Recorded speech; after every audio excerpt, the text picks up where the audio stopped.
আসসালামু আলাইকুম dear students, আশা করি সবাই ভালো আছো। Welcome to my channel LK educational tutorial. আজকে আমি তোমাদের জন্য একটি নতুন টপিক নিয়ে এসেছি। টপিকটি হলো story the truthfulness of Abdul Qadir Jilani. এই স্টোরিটি আমি তোমাদের জন্য সহজ ভাষায় এবং বাংলা অনুবাদ সহ তৈরি করেছি। তো ভিডিওটি শুরু করার আগে সবার কাছে একটি রিকোয়েস্ট, যারা যারা আমার এই চ্যানেলটি সাবস্ক্রাইব করো নাই তারা দয়া করে চ্যানেলটি সাবস্ক্রাইব করুন। আর ইতিমধ্যে যারা আমার এই চ্যানেলটি সাবস্ক্রাইব করেছে তাদেরকে অসংখ্য ধন্যবাদ। তো ভিডিওটি শুরু করি। The truthfulness of Abdul Qadir Jilani. In his boyhood, Hazrat Abdul Qadir Jilani was going to Baghdad for education. বাল্যকালে হজরত আব্দুল কাদের জিলানী শিক্ষার জন্য বাগদাদে যাচ্ছিলেন। On the eve of his departure from home, his mother said to him, "My son, never tell a lie, and don't get frightened in danger." বাড়ি থেকে বের হওয়ার প্রাক্কালে তার মা তাকে বলেছিলেন, বৎস, কখনো মিথ্যা বলবেন না এবং বিপদে ভয় পাবেন না।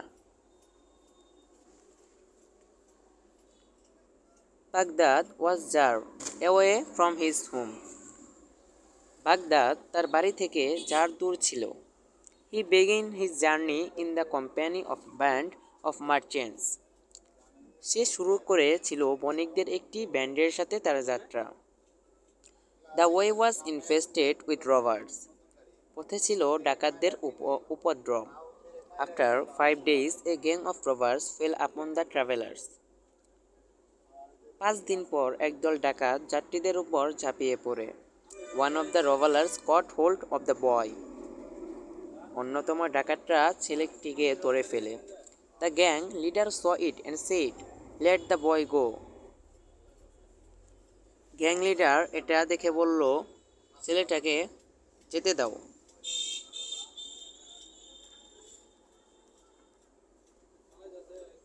He was nothing with him. তার সাথে কিছুই নেই।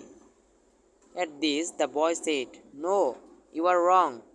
I have 40 gold coins sewn in my sleeves." এই সময় ছেলেটি বলল, না, তুমি ভুল, আমার হাতে সেলাই করা 40টি স্বর্ণমুদ্রা আছে। I have 40 gold coins sewn in my sleeves. The leader asked him why he told them about his gold coin. নেতা তাকে জিজ্ঞাসা করলেন কেন তিনি তাদের স্বর্ণমুদ্রার কথা বললেন। The boy said in reply that at the time of his departure his mother forbade him to tell a lie. উত্তরে ছেলেটি বলে, যাবার সময় তার মা তাকে মিথ্যা বলতে নিষেধ করেছিলেন। Hearing this, a change came into the gang leader. এ কথা শুনে দলের নেতার মধ্যে পরিবর্তন আসে। He gave up robbery with all his men. সে তার সমস্ত লোকের সাথে ডাকাতি ছেড়ে দিল। They began to lead a honest life. তারা একটি ভালো ও সৎ জীবনযাপন করতে শুরু করে। Being inspired by the truthful boy, they became good men. সত্যবাদী ছেলের দ্বারা অনুপ্রাণিত হয়ে তারা ভালো মানুষ হয়ে ওঠে। They decided to reform themselves and gradually gave up all their bad habits. তারা নিজেদের সংস্কার করার সিদ্ধান্ত নেয় এবং ধীরে ধীরে তাদের সমস্ত খারাপ অভ্যাস ত্যাগ করে। সো এই পর্যন্তই ছিল আমাদের এই story writing the truthfulness Abdul Qadir Jilani রহমাতুল্লাহ। সো ভিডিওটি যদি তোমাদের কাছে ভালো লাগে তাহলে অবশ্যই লাইক, কমেন্ট এবং শেয়ার করবে। আর প্রতিদিন নতুন নতুন প্যারাগ্রাফ, স্টোরি এবং বিভিন্ন ধরনের রাইটিং পেতে দয়া করে চ্যানেলটি সাবস্ক্রাইব করবে।